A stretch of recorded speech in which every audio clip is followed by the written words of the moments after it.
Baiklah, selanjutnya adalah komposisi atau hasil kali putaran. Dalam pasal terdahulu, telah kita lihat bahwa hasil kali atau komposisi dua putaran dengan satu putaran adalah sebuah putaran dengan pusat yang sama, atau adalah transformasi identitas. Transformasi identitas ini dapat dianggap sebagai sebuah putaran dengan sudut putaran sebesar 0.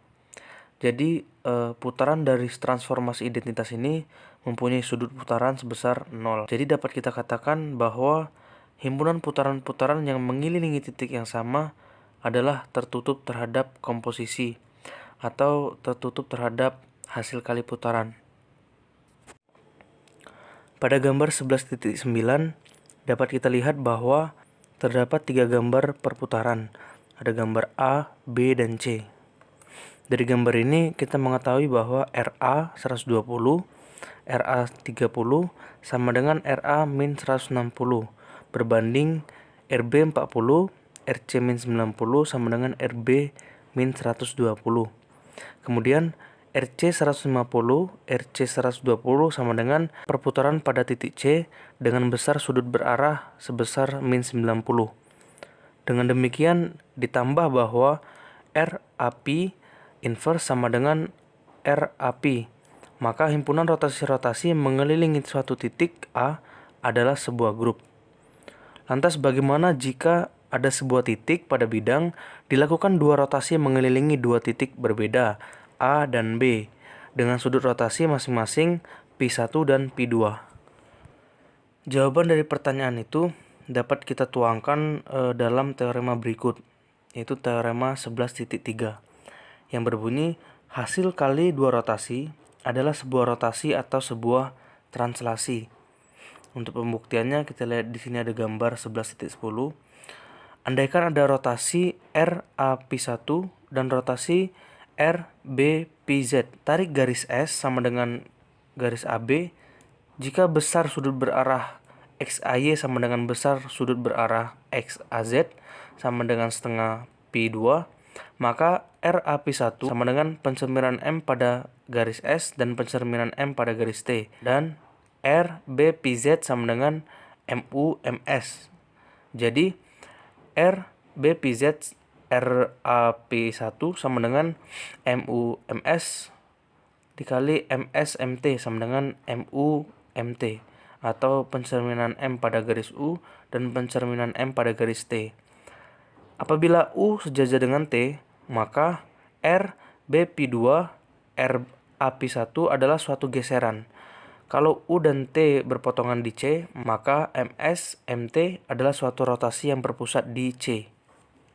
Andaikan RCP sama dengan RBP2 RBP1, hubungan apakah yang terdapat antara P1 dan P2?